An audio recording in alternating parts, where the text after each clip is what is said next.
Hey, and welcome to Muscle for Life. I am your host, Mike Matthews. Thank you for joining me today to hear a success story, to hear how Anne-Marie changed not just her body, but her life, at least to a meaningful degree, in just a few months of VIP one-on-one coaching with my sports nutrition company, Legion. We helped her get unstuck in her fitness journey. We helped her improve her body composition and feel better and healthier at 45 years old than ever before. And these are her words, not mine. You will hear in this interview. And the best part is, she started with my Thinner, Leaner, Stronger program in her 40s, and then moved over to coaching to get custom diet and training programs and to get the accountability and to get the support and so on. And so there's a good lesson here, and that is it really is never too late to get started or to get really good results. Now, as you will hear in this interview, Anne-Marie is like many women I've spoken with over the years who did a lot of running, who just relied on a lot of cardio to not be overweight, but who had no idea what to do with strength training. And when she did try to do some strength training, she just kind of wandered from machine to machine and never really had that much to show for it in terms of results. Then she read my book, Thinner, Leaner, Stronger. Things started to make a lot more sense. She finally understood what to do in the weight room. She started tracking her lifts and her progress and started to see results. But like many other people in her shoes, there was just a missing piece and she got stuck in a rut. And it turned out that missing piece was nutrition, was understanding macros, understanding how to hit those macros, which of course can involve tracking, but doesn't have to be tracking. Tracking is a useful exercise, but there are other ways to make sure that you are giving your body what it needs to recover from your training and to achieve your body composition goals, to drop fat and gain muscle, for example. And that's why Anne-Marie decided to sign up for my VIP coaching. And with her coach, she learned exactly what she needed to know to make a breakthrough in her fitness. And since then, Anne-Marie has actually gone on to start competing, and she has had quite a bit of success with that so far. Before we wade into it, how would you like to know a little secret that will help you get into the best shape of your life? Here it is. The business model for my VIP coaching service sucks. Boom, mic drop. And what in the fiddly frack am I talking about? Well, while most coaching businesses try to keep their clients around for as long as possible, I take a different approach. You see, my team and I, we don't just help you build your best body ever. I mean, we do that. We figure out your calories and macros, and we create custom diet and training plans based on your goals and your circumstances, and we make adjustments depending on how your body responds, and we help you ingrain the right eating and exercise habits so you can develop a healthy and a sustainable relationship with food and training and more. But then there's the kicker, because once you are thrilled with your results, we ask you to fire us. Seriously, you've heard the phrase, give a man a fish and you feed him for a day, teach him to fish and you feed him for a lifetime. Well, that summarizes how my one-on-one coaching service works. And that's why it doesn't make nearly as much coin as it could, but I'm okay with that because my mission is not to just help you gain muscle and lose fat. It's to give you the tools and to give you the know-how that you need to forge ahead in your fitness without me. So dig this, when you sign up for my coaching, we don't just take you by the hand and walk you through the entire process of building a body you can be proud of. We also teach you the all-important whys behind the hows, the key principles, and the key techniques you need to understand to become your own coach. And the best part, it only takes 90 days. So instead of going it alone this year, why not try something different? Head over to muscleforlife.show/VIP. That is muscleforlife.show/VIP and schedule your free consultation call now. And let's see if my one-on-one coaching service is right for you. Anne Marie, thanks for taking the time to do this. Thanks, Mike. Thanks for having me. I'm glad to be here. Yeah, yeah. So it's been a day actually since I've done one of these interviews. I did another one yesterday, so it's fun to speak with people, men and women, different ages and circumstances, and hear their stories.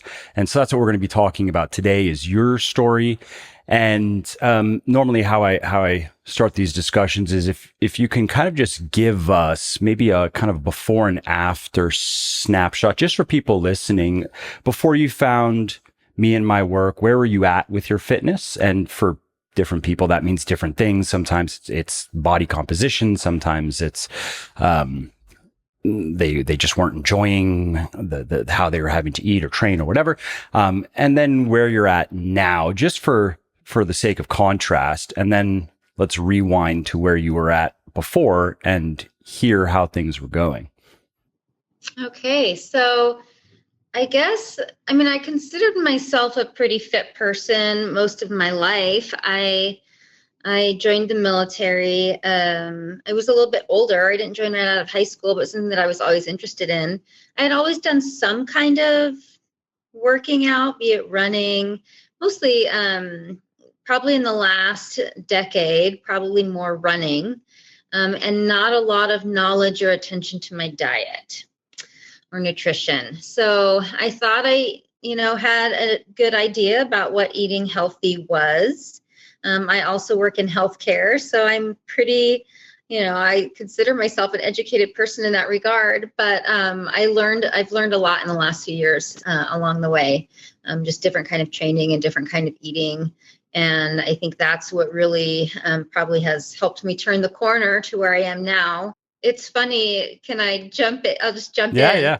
There's a section in your book where you talk about, in TLS, I'm referring to, that you're talking about people that kind of, they go to the gym and they kind of listlessly, use a treadmill or an elliptical. And then they kind of wander around the gym and kind of, play with some machines maybe. And they never get anywhere. And that was me. It's better than sitting on the couch, but Sure it is. I like running outside. I hate running on a treadmill. But when the weather's, horrible, then I will go to the gym and do that. But so that's why I prefer kind of an elliptical. But I didn't really know what I was doing in the gym, honestly. So, I kind of knew what some of the machines were and things, but I didn't really have any focus or any plan. I maintained myself fairly well, but I didn't, certainly didn't make any gains, so to speak. And so previously you were doing a fair amount of running, and it sounds like on the diet side of things, were you just trying not to eat too much food? Was that kind of the idea? I didn't do too much dieting per se, like where I'd calorie restrict or anything. Yeah. No, I don't. I just mean Just like a regimen. Were you just just trying not to gain a bunch of weight and just like stay healthy, stay fit? Yeah. Yeah, I would eat, just whatever I thought was healthy. I like a wide variety of foods, so I don't have any trouble there. I eat lots of vegetables and I like fish, and, we'd grill a lot or whatever, and those kind of things. But I have no problem going out and, downing a burger and fries either. So I didn't, yeah, it's fine. I didn't make a habit of that. I guess that's never been something that I habitually do. I enjoy cooking. But I certainly didn't have any idea of my calorie intake, and I had no idea how to, calculate macros, or I didn't care about that sort of thing. And so then fast forward to now, I'm guessing that you're doing a lot more strength training now than you were before, which it sounds like you're doing basically none. And then that has allowed you to, I'm guessing, change your body composition, positively. Right. Yes. I had no idea. And I really enjoy weight training. And I didn't realize that I'd done, I dabbled with a few things here and there along the way. I had a CrossFit gym or just kind of doing different things in the gym with machines. And I guess that was my first introduction. It wasn't an official CrossFit gym, but they did a lot of similar type exercises. And so I learned how to lift some weights prior to that, with more bar work or barbell work that I never really done before. then I took a break from that. I had a life change, and I moved, and so I didn't do that anymore. And I went and I just ran. That was my kind of my stress reliever too. I enjoyed running. I ran, some half marathons, and I was a pretty avid runner, but I didn't have a lot of muscle tone. I had lost a lot of weight through that transition. I was never really overweight, but I ended up losing weight during that stressful time, and didn't have any muscle to go along with it. So I was quite thin and probably not in great shape, even though I was small, if that makes sense. Yeah. Yeah. And how did you find me and my work? Interesting. So I still serve in the military. I'm in the National Guard. And so that's another big motivating factor for me to keep in shape, because I have to, be physically fit for that. And so I would, traditionally our physical fitness test consists of 2 minutes of push-ups, 2 minutes of sit-ups, and a 2-mile run per time. And so, those were kind of the things that I focused on, hence the running. And then, I could knock out some push-ups, I could knock out some sit-ups, no problem. And I'd done it so many years, and I was really good at it. And, I'd really excel at the test. And so that was kind of a point of pride for me. It's like, I can do this test, and I'd done it for a lot of years. And so I really work on those kind of things. But in the last couple of years, the Army changed, and they're not doing that test anymore. They're doing a new physical fitness test, and it incorporates a lot more strength training. There's new events, including a hex bar deadlift, and some what they call a knee up, which is kind of where you have to pull yourself up on a bar. Some T push-ups, still a 2-mile run, and where you have to drag a sled, a 90-pound or 180-pound sled if it's on the floor, and carry 40-pound kettlebells. And anyway, it's a lot more intense. And so a lot of people were worried about it, and they're like, well, how am I going to do this? And so they had a lot of training come out about it in my unit. And I don't know. I wish I knew who had it on their PowerPoint, but someone was giving a training about it and things that you could do at home. And then they had kind of at the end, they had a list of resources, and your book was on there. And so, so I read the book. I was like, oh, I'm getting that book. And so I read the book, and I started the program. And I mean, I still have all my notebooks. I got my notebooks. I've got all these little books because I loved it, and it was just so. It was those are your training logs. Yes. Yeah. I kept a log, so I'd get a little notebook, and I'd write down, what I'd have to do each day, and of course, there's a little growing pains, right? Because I don't know where I am. As far as weights are concerned. And so you just start low, and then you figure out where, where you are and how to get there. So it was kind of slow, and, my daughter was younger at that time, and, I share custody. So I had to figure out times when I could go to the gym and do this. So I started out with a 3-day-a-week plan, and, but it was nice just to have a plan, and it just gave me some real focus and real direction. Every day I went in there, I knew exactly what I was doing. There's no more aimlessly wandering around, wondering what machine I should use or what I should do. I'm going to do this today or tomorrow. And I write it down out the night before. And then it also helps that you don't have to ask for advice, because you can get a lot of good advice, but you can also get a lot of bad advice. I mean, I see that firsthand. Just the other day, my wife came to the gym, and she's not really into weightlifting. She likes to ride horses and do other things. But for the horse riding, the stronger you are, the better it is for riding horses. It's a lot more physical than it looks. I mean, somebody who's good at it, I'm not into it, but she tells me that somebody who's good, it looks like they're doing nothing, but there's a lot going on. It's a lot of isometric tension. And so she came, and I got there like 15 minutes after she did. And so she was working with another girl there at the gym. And then one of the trainers was just trying to help. But I already was like trying to explain, so one girl was saying, well, she doesn't like to train close to muscular failure because she doesn't want to get bulky. Right. And then my wife hears that, and I'm like, no, that's not true. That's not how it works. Let me explain the bulky thing, right?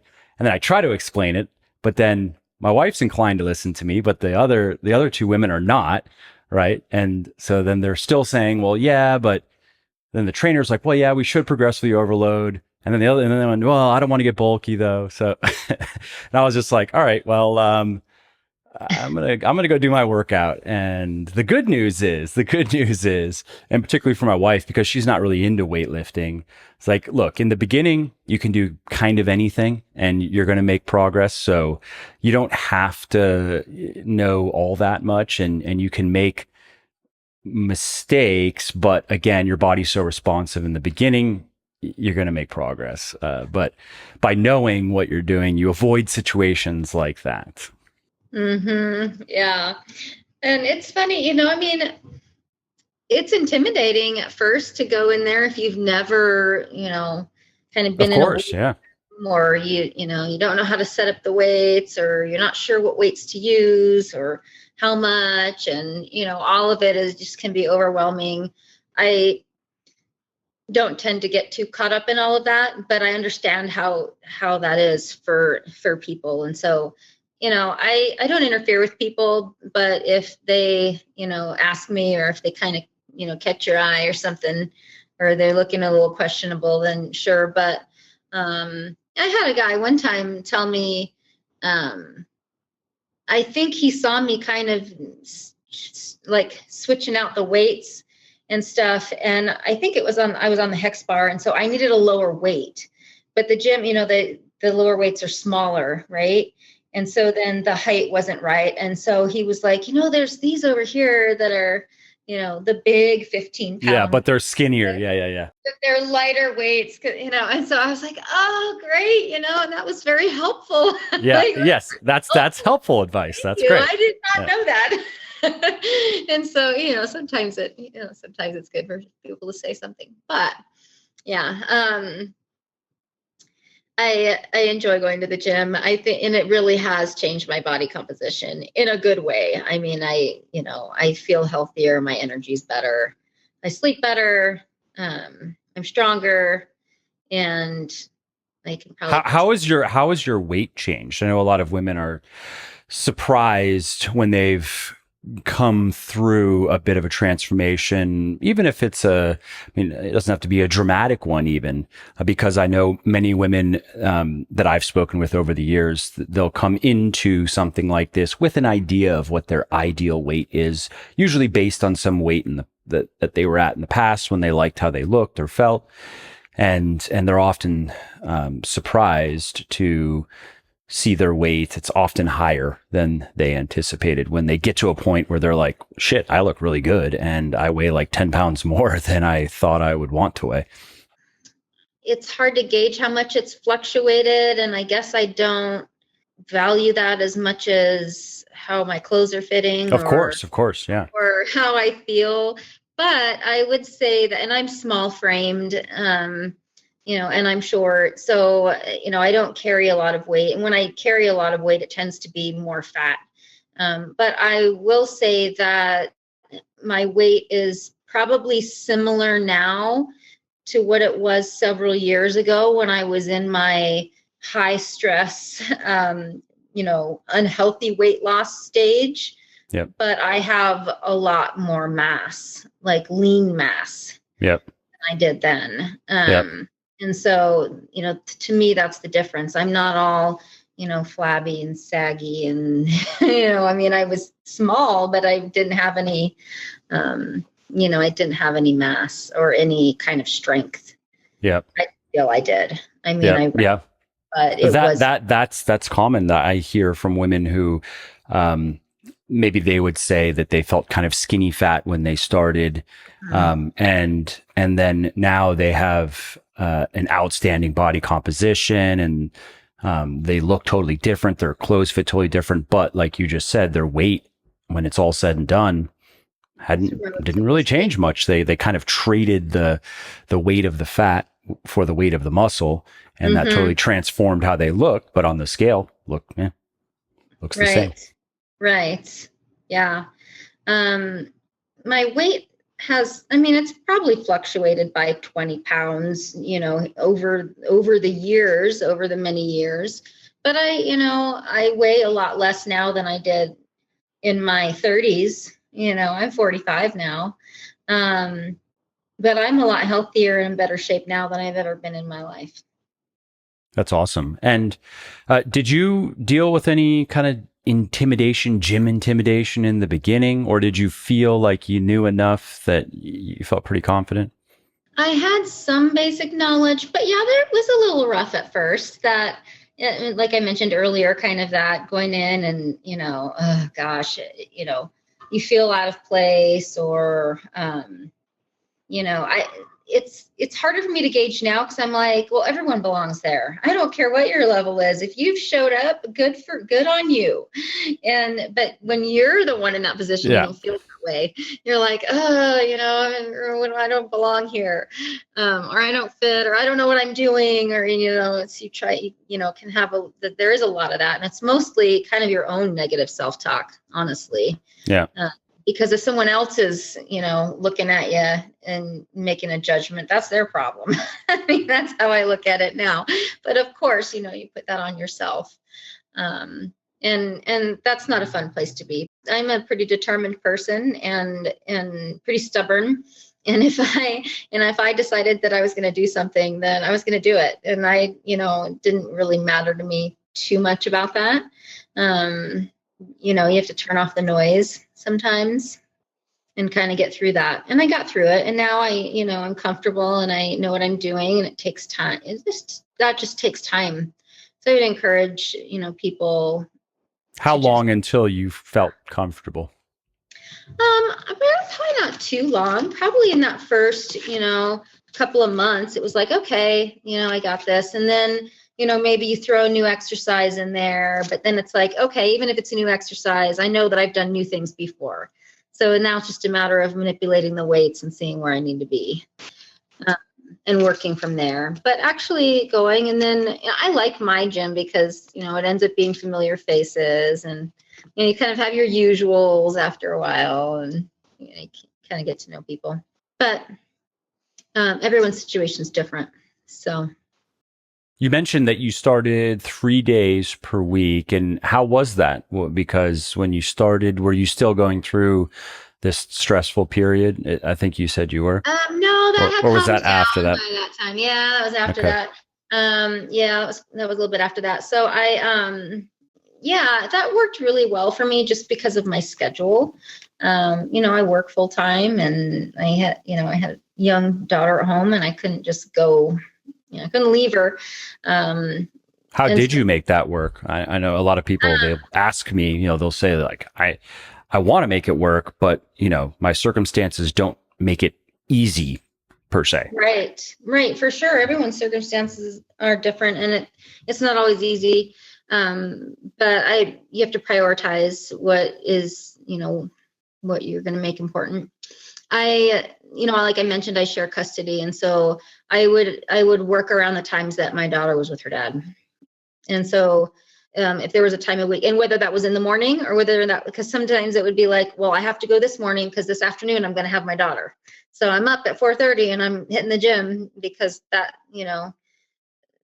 what I want to do. And because tonight I'm going to have her and then I can't go. And then maybe the next night her dad will have her in the evening. Then I have to go in the evening. And I don't love working out in the evening because my energy's done. I'm zapped by the end of the day. I'm a morning person. Yep. But, that's my window of opportunity. That's when I'm going. And so, I had to just kind of fit it in, piecemeal it. And maybe it was like one day I could go, 1 week I could go 2 days in a row, and then I might miss 2 days and then I could go again or whatever. And then maybe at home I would do, something with, have a couple of dumbbells at home or a band, or just do body work, in between, in the garage or in, at home. So. And did you also, it sounds like you had maybe a plan going into the week, or these are the days that I hope to be able to, but then you had to change, or were you able to generally stick to the plan? The reason I ask that is I know that some people, and I'm one of these people, really. I like to have a plan, and I like to do exactly what I want to do, exactly when I want to do it. And if I can't do that, I'm better with this now, but it still bothers me. Like, I don't like when people or things stop me from doing what I want to do. And I know that some people, that can be kind of demotivating though, where they wanted to get in there and do their workout, but they couldn't. And then they wanted to maybe even the next day, and then they couldn't. And now they feel like, screw it. This week is a mess. I'll just get back to it next week. Right. Yeah. And I'm sure that happened. I can't think of that off the cuff, but I'm sure I had weeks like that. Cause that's just life happens sometimes. And, like as much as you want to make a priority, and it's frustrating. It sure is. I'm just like that as well. It's like, well, I planned to do this and now my plans are messed up, and, and I don't like that. I want to stick to my plan, but, sometimes things happen and kids get sick, or things happen with your job, or she couldn't go to her dad's because he was out of town that week, or whatever. And then I have to adjust. So I think, at the end of the day, it's more about being consistent than trying to be perfect. There's always, and like you said, it sounds like you found something that you could do. All right, fine. If you couldn't get into the gym and do what you normally like to do, you did body work at home, or you did something to maintain that habit, is what it sounds like. Right.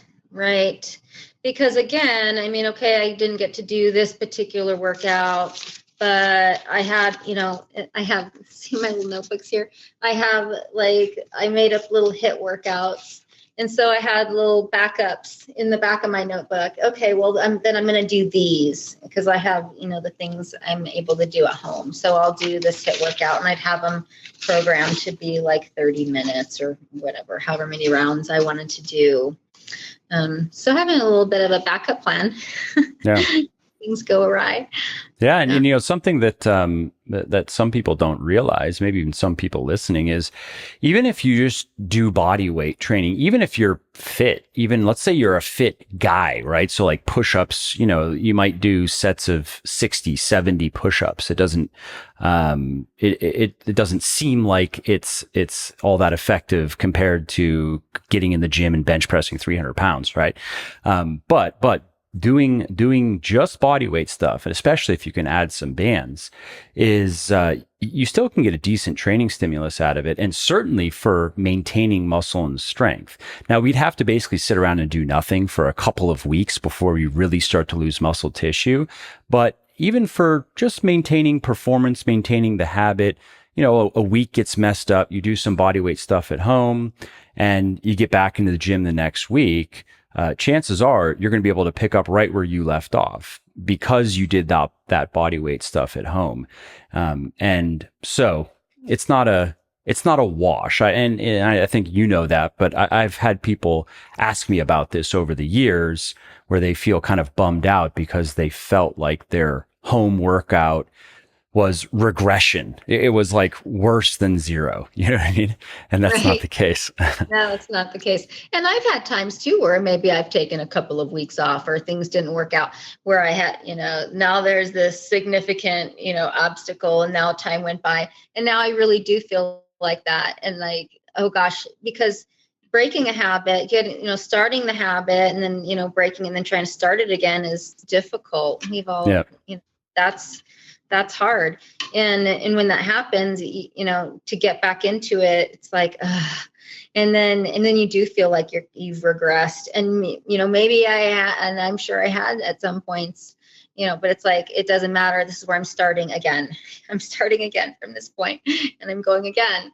And, then I tend to progress rapidly. Right. So I'm not just starting from where I was at the very beginning. I might have, taken a step back, but I'm able to catch up. And so just kind of, maybe remembering that it's not all, for naught, and you're not all starting over, and it's always worth it just to start again, just to keep going. Totally.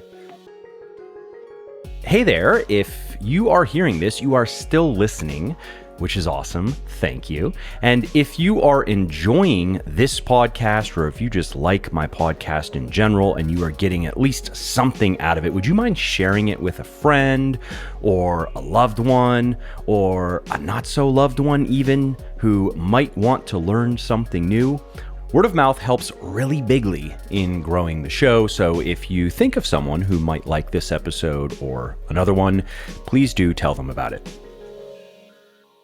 How was the diet and nutrition side of things? So you went from, it sound like you're eating pretty well, you're eating a fair amount of nutritious foods, but you didn't understand energy balance. You probably weren't eating enough protein if you were like most women. Maybe you were, but most women weren't. Probably not. Yeah. Because I didn't really pay attention to that. So I did do a coaching program, and so that was really helpful. Especially in regards to the nutrition piece. And also because I kind of feel like I hit a wall at some point. I've been doing it for, I've been following the program for maybe a year and a half-ish, at maybe a little bit longer. I'm going on 2 years at that point, and felt like I wasn't really sure how I was still making gains. I kind of felt like I was at a standstill. So I did the program, and kind of then looking at the diet and tracking and figuring out what I needed to eat. And that's when I really realized that I made big changes. So it was that 12 weeks. And I went from, I was in pretty good shape, but I just made a huge leap. And that was, and you attribute most of that to what specifically with your nutrition or with your diet? Do you think tracking, for one thing, knowing what I was eating, paying attention to what I was eating, and getting those macros, kind of a little bit more dialed in anyway, making sure I was getting enough protein, for example. And that unfortunately, it's a lot easier to eat too much fat than it is to eat enough protein. Right? Unfortunately. That's for sure. So yeah, I think, kind of recognizing that and paying attention to my portions and getting more protein. And did you notice your body responding to that increased protein intake fairly quickly? I know I've heard a lot of women that have told me that pretty quickly they start noticing more muscle definition, more strength. Yeah. So I really leaned up quite a bit, and then so I was saw more muscle definition. And so that was really motivating. That was really good. It wasn't, I didn't feel like deprived or like, this is too hard or unmanageable. I felt like it was pretty manageable. I was pretty focused. And I think, and I was kind of more on a cut, doing more of a cut, trying to lose some fat. But I think, then once you get to that maintenance phase, that's pretty manageable. That's always, it's not, you don't feel deprived, and then you just keep going. But even during that sort of cutting phase, I was making pretty good gains in what I was lifting. And so I think just having those, paying attention to the macros and the protein intake, and knowing that, wow, I did all 3 sets of 10 at this weight last week. So I'm going to go up this week. Yeah. And to be able to do it, just incremental weights, and then see that progress, just that in incremental progress.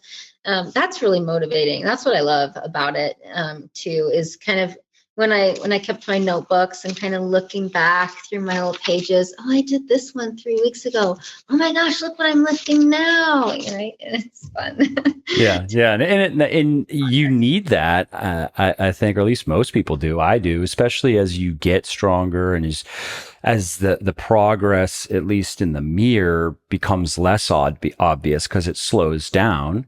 And in the beginning, your body's changing so quickly if you're doing things mostly right that you don't need to look into your books to know. Like you know that, just 2 months ago, you couldn't even bench press the bar, and now you have the bar and weights. Like that's pretty obvious, right?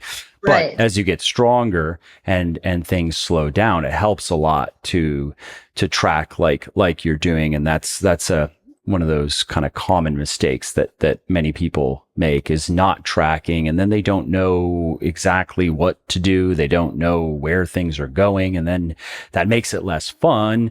And then unfortunately, that kind of turns into like a negative feedback loop, because if you're in the gym not really having fun, that's not conducive to effective training, because you start to just go through the motions and then maybe you start ending sets earlier, really, than, you see, and we've all made this mistake where you start ending sets when it is kind of just getting hard, as opposed to like Giving. pushing, yeah, really pushing close. You don't have to go to failure, but really pushing and being willing to go beyond just mere discomfort, right?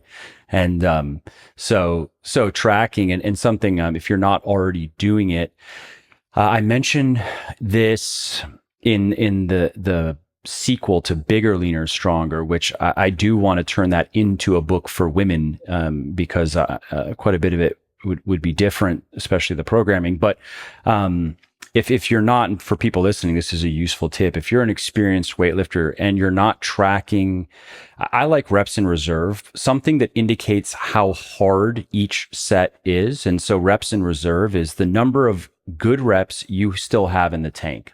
So when you're at the end, when you're getting toward the end of a set and you're asking yourself, how many more reps could I do before I fail? Right.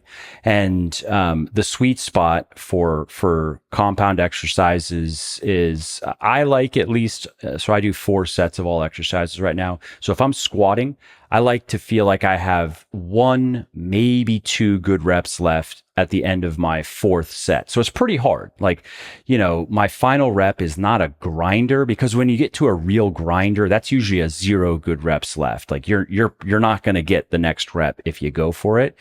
But the 1 rep before the grinder is kind of a half grinder, right?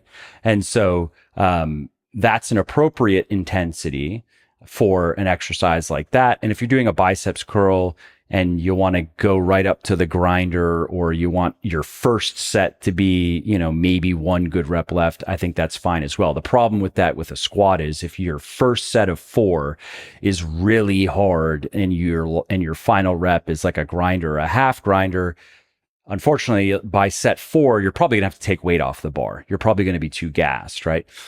So if you're not tracking your reps in reserve, you might like that. You might like including that, because what you'll see is how progresses is, first, what you'll see is that your reps in reserve with a given weight goes up. So what you'll see is like, 2 weeks ago, I had 100 pounds on this exercise and I did 10, and I had here's what I wrote, that I feel like I had 2 good reps left at that point.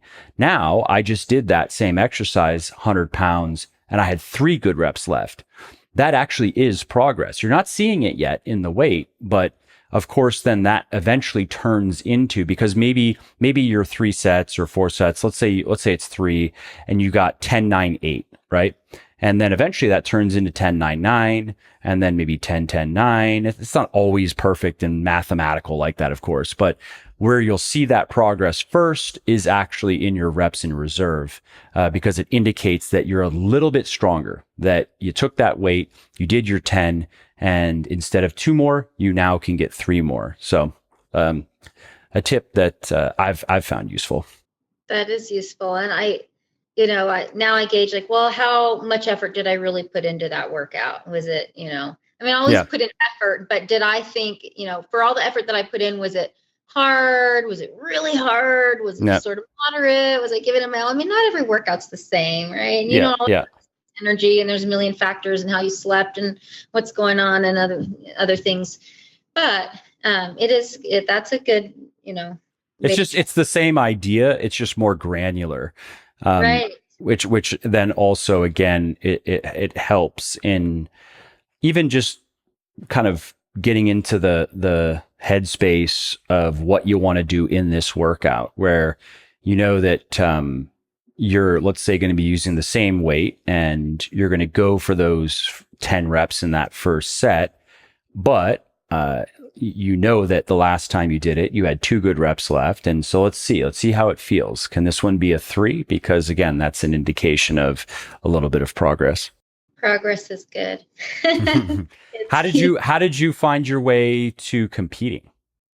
Yeah. So, no, how did I do that? I was, what drew you? What made you want to do it? I thought about it for a long time. I was like, man, what would happen if I how do you do that? How do you get into that? How do you, I mean, I didn't know anything about it. I'm totally new, right? I had no idea. I just thought, started reading about it and thought, well, what would that be like to compete? What do you have to do? What does it take? Because I had already seen my body composition changing. So then I was really interested to see what else I could do. All right. I'm getting older, but what can I do with my body? Like what can it do? How can I push it to its limit? And see what I can do. And so, and the more I read about it, the more that interested me. And so I kind of, I thought about it for a long while, but I didn't really talk about it. And then one day I just started talking about it to some friends. I was like, I really want to do this. And they're like, you should, you totally should. You are so strong. And I'm like, really? Should I? Yeah, you should. And so anyway, I found myself a local coach, and they just happened to be putting on a show, first time inaugural show in our town. And so they're like, yeah, why don't you train and, train for this? And, kind of the timing was good because was like 3 months away, and they'll give you, time to prepare. And so they, I did it. I said, okay, I'm on board. Let's see what I can do. I feel like I'm strong, but I feel like I could, be leaner. I don't know what I need to do. So it was a long learning process for sure. And I'm still learning a lot about it. But so that was local. So take us through it. How did it go? So it sounds like if it was a 3-month prep, you started in pretty good shape. Like you were already fairly lean, I'm guessing. I was I don't know what my body fat percentage was, but it was probably in the neighborhood of 20 to 22%, probably. Yeah, which is pretty lean. I mean, that's more, like, that's very athletic for women. So it's probably 20. God, I can't remember now. Probably more than that, maybe 23 or 24. But at any rate, I was in good shape, and I had been following the program, and I had worked my way up to 4 or 5 days a week, and I'd done the coaching program the year before, and so I had was minding my diet a little bit more, and I had gotten leaner, and so I had been lifting weights and weight training for now it's been over 2 years, 3 years almost, and so this was like the next level for me. And so my coach here, I kind of told her the things that I had been doing. And so we worked a lot of, I have a lot of those basic, kind of the standard ones in there, right? My, squat, deadlift and bench press and those kind of things. But then threw in a lot of other things on there from areas that I needed to work on. And then the main thing with that was obviously diet and the nutrition piece, because that got a lot more intense as time went on. So that, that gets a lot more strict because I'm really trying to cut my body fat. And then there's lots to learn about, the stage presence and posing and, what you wear and how the judging goes. And, so it was a huge learning experience. It was a lot of fun. We had, they had a lot of locals there and a lot of other local athletes. Not a lot in figure. I do figure. And so that's a little bit more muscular than like the bikini competitors, which is a really popular category. And then I decided to do a show with a bigger organization, OCB, which is a natural bodybuilding organization. And I did my first show in Las Vegas last year. And I have another show with them coming up at the end of this month. So and how did the 2 shows go? Yeah, so it was really fun. The one locally here, it was, there's so much that goes into it. So that was a great stepping stone for me to then compete with a national organization, to kind of know all the steps that go with that, and doing all of the prep. And then how you do your hair and your makeup and your tanning and your this and your that. Anyway, so it was a great, way for me to kind of get acclimated to how all of that works. And then 1 month later, I went into the show in Las Vegas. And so I was kind of like, okay, I've done this before. And that one had a great turnout. I think there were, I did 3 categories in that particular show. I did a novice because it was my first show.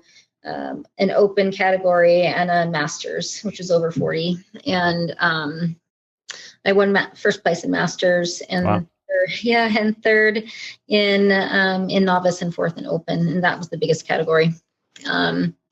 So that was really fun. Yeah, it's really fun. And it was just amazing to see, like, I can't believe that's me. I can't believe I did that. Like before I was like, how do these women do this? How do, I mean, surely I can do it because women are doing it. Like how do you do it?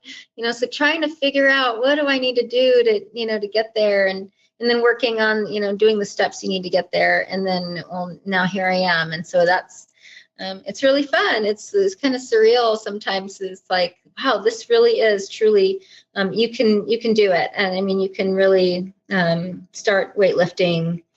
It's never too late, right? It's never like, oh, I'm in such bad shape, or, oh, I don't have time, or, oh, I've got this in my life or that. And I know everyone has, legit stuff going on in their lives, but I mean, for your long-term health, and that's what I was talking with someone about the coaching program. For long-term health, I want to be around for a while, and I want to be healthy. And I want to feel good. I want to have lots of energy. I want to see my daughter grow up. Maybe I'll have grandkids one day. I mean, I want to keep my energy. And this is the best way to do it, because I think, when you're out of shape, you don't have a lot of energy. At least I didn't. If you're not minding what you're eating, I mean, yeah, nobody does. I mean, when your body doesn't feel good, you don't feel good. You just can't get away from it. I sleep so good. I wake up, I feel great when I wake up. I just feel good. And I mean, with my mood too, just everything, and it just like spills over to everything in your life that is just, kind of positive and gives you strength and kind of fills your cup. So, for me, it's been such a positive addition. And gosh, like the mornings that, like, again, we're back to our routines, like, this is my plan for the week. But if I can't get into the gym that day, it's like, it just like, it doesn't set me up for like like the good way to start my day. And it doesn't always happen, but, I try, and it's definitely a priority. So, do you have any interesting kind of lessons that you learned with your two shows that you've done that you would share with women who are thinking about doing it, or maybe just getting into it for the first time? Yeah, I'd say I think just for me, it was a learning process of, reading up about it, figuring out, kind of what your own strengths are, because that will kind of maybe determine what different category you want to focus in. Figure was the right fit for me. Just the way my body's built, and the way that, and the kind of person that I am. And I'm more of an introvert, and like bikini competitors are a little bit more outgoing maybe, and, a little bit more playful on stage and things like that. And that's not really, that was maybe a little bit much for me personally, which I think they're great, but it's just kind of whatever fits your personality too. You have to like sticking your butt out. Yeah. In front of a lot. In front of a lot of people. With your legs spread. If you don't like doing that, you might not like bikini. You might not like it. Yeah. So of course that for me. So I think the most helpful thing was to have somebody, that's been through it to help you out too. I mean, it's just, there's so much that, having a good coach or mentor or somebody, friend or somebody specifically for that. Yeah. Yeah. Because my coach, she's a competitor. She was she'd been through it, and won and been very successful. She's a very successful competitor. She's a bikini competitor. And so having somebody to guide you through the process, I think is really important once you decide to do it. And then kind of knowing and having a realistic, expectation of the time commitment. Fitting in working out, is one thing, but fitting in prepping for a show is, another thing. And so then, now I spend a significant amount of time, not just working out. It gets more intense as it gets closer to the show. I got to up my cardio, but it's the nutrition piece too, and just all of it. So, I spend a lot of time, what am I going to eat? Making sure I'm eating the right things, food weighing everything. Then you really do have to weigh everything, because you just Yeah. Even You have if you're toward the end and you're accidentally overeating by just 100 calories per day, unfortunately, mm-mm. that can make a difference. Right. Yeah. So I weigh everything. You have to be exact in your amounts. That's pretty disciplined what you have to do, especially as it gets closer. How did you feel? Like, so you're ready to step on stage. Were you feeling pretty run down, or were you feeling okay? You know, there are times in prep that I start feeling run down really close because now I'm like 2 weeks out almost. Okay. So there are moments now that I told my coach, she let me have a meal yesterday because I was like, I got nothing. I'm like a wilting flower over here. I'm always cold and hungry and thirsty and drink so much water. That's the other thing, water. You should drink so much water, just drinking water all the time. But because you do peak week, so right, the week before competition is what they call peak week, and that's where your diet is very exact. Like, everything is like calculated to, get rid of the extra water weight and all this, tweak everything right before you step on stage. And so, but what I found was for me, what my coach and I found was that I needed a 2-day reload. In order to kind of regain that, because I was just so small and I was so depleted. And so, we kind of learned that over the last couple shows. So, and we did a mock peak week and kind of figured that out. And then, and then we did another one, and then I did a third one. So I do a 2-day reload. So, and then, you do your band, exercises right before you go on stage, kind of get pumped up. And so and then you're just so excited. None of it matters. You're at the end. So I feel really good when I step on stage. It's so fun. And it's just really neat to see what you can do.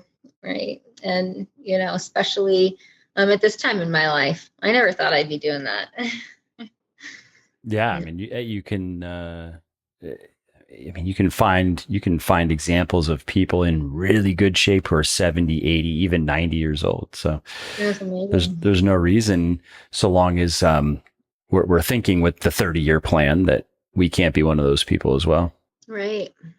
And then after the shows, what did you do? Was there any sort of, because some people, they just kind of throw caution to the wind and eat everything. And yeah, I had Prosecco and cheesecake. but like 5 times a day for 2 weeks. Just right after the show. Then Yeah. we went and had a Brazilian barbecue. That was a learning curve for me too. And so thank you for bringing that up, because as we're talking about, if anybody's interested and what kind of things to think about, that is something absolutely to think about, is to have a plan for afterwards. Because I kind of floundered after, because I did kind of those 2 shows back to back. So my first show, I kind of, I had a couple days of just whatever, and then I, dove right back in. And then after that second show, I kind of took a break from all of the, the strict dieting, but then I had a hard time kind of getting back on plan. And it was like the summer, and I was just like, well, I'm just whatever. I'm just eating whatever, and kind of, regressed and into some, not tracking and kind of knowing in my head, right? Like, I know what portions I'm supposed to eat now, right? I've been doing this long enough. I know, what my 4 ounces of chicken looks like, or what have you, and, kind of know what my portions are. So I kind of intuitively eat, all throughout the day, like what I was eating before. And then for dinner, I just eat whatever. And so that wasn't exactly like the most conducive for maintenance. So maybe like this time around, I'm definitely going to pay more attention to that, because the weight can, especially when you're that depleted, but before a show, and you're that lean, like putting that weight back on is just boom. It's so easy. And so, now you probably did want to put some back on, though, right? I mean, that's yeah. And so did you end up gaining more than you wanted to, or gained more than I wanted to? Okay. I mean, it took a while. That took probably, I'd say maybe 4 or 5 months, afterwards. Cause then, cause I did pretty good. I maintained for quite a while, but I think it was just like creeping up. And then all of a sudden I was like, yeah, this isn't where I want to be. I need to pay a little bit better attention to what I'm doing. Yeah. And so then I kind of started paying more attention. And then that's kind of how maintenance goes, though, at least for most people, right? If you are just sticking to portions, inevitably portions, they always get bigger. They don't get smaller.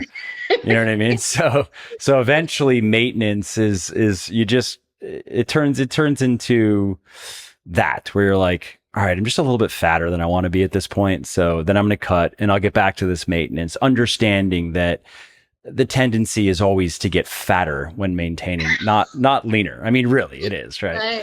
But my goal was also to build, because after my last shows, right, it was like, well, I need to work on these areas, right? Yeah. Like, well, then you can make it productive. Or my glutes aren't big enough or whatever. And so, I had certain areas that I was working on too. And I think that I've done pretty well in that regard. Then now that it's all kind of coming down, it's like, oh, I actually did make some progress. Yeah. you can see it. So there's that piece too. So, but still, doing it in I think a more intentional manner, is better than just kind of, flying by the wind. So. Especially if you want to do more shows, and because the timing matters a bit more for you than someone who's not doing shows, and they want to get into shape and stay into shape. But whether it happens in 6 months or 8 or 10 or even 12 months doesn't matter that much, as long as they get there, Right. Yeah. Well, this was great. This was fun talking. Thank you for sharing. And it sounds like your plan from here is to keep doing what you're doing, and you want to keep doing shows and just see where you can go from here, and see, can you win more shows, right? I love it. I'd love to win. I'd love to get my pro card in open. I won it for masters, but I'd like to win it in open, and do some bigger shows and some pro shows eventually, hopefully. So, cool. Yeah. Cool. Well, thanks again for taking the time to do this. I really appreciate it. I'm so glad to talk with you. And thank you, because I always say that this TLS got me started on this whole weightlifting journey, and I love it. So. Yeah, I love it. I love to hear that, because, of all the things that I do, I most enjoy the reading and the writing and hearing from people who, exactly like you, where you read the book and then you're like, oh, I can do this. And now it's really a part of your lifestyle and your identity, and you've learned more, and now you're doing more, and it's cool. It's fun to see. Yeah, it's super fun. Thank you. Yeah.